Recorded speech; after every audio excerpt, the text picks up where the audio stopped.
শোনো না অঙ্কন, আমরা অনেকদিন কোনো ক্যাফে এক্সপ্লোর করি না, চলো না কোথাও দিয়ে ঘুরে আসি। সে যেতেই পারি, কিন্তু ক্যাফেটা আমার পছন্দ না।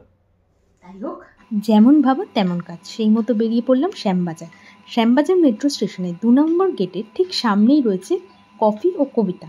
সত্যি বলতে এত ছোট্ট জায়গাকে যে এত সুন্দর করে ডেকর করা যায়, এখানে না আসলে হয়তো জানতে পারতাম না।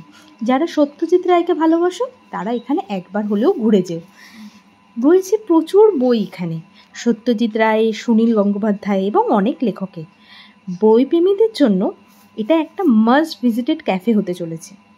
এটাই রয়েছে যেমন অ্যাম্বিয়েন্স, তেমন পাশাপাশি খাবারের স্বাদও ছিল অসাধারণ। আর তোমাদের জন্য রইল মেনু কার্ডের ছবি, পজ করে দেখে নিও। আমরা নিয়েছিলাম স্পেশাল চিজ চিকেন স্যান্ডউইচ আর হোয়াইট সস পাস্তা। প্রতিটা খাবার ছিল অসাধারণ। তোমরা সবাই একবার হলেও এই ক্যাফেতে গিয়ে ঘুরে এসো, হাইলি রেকমেন্ডেড। আর কারা কারা তোমরা এখানে গেছো কমেন্ট করে জানিও।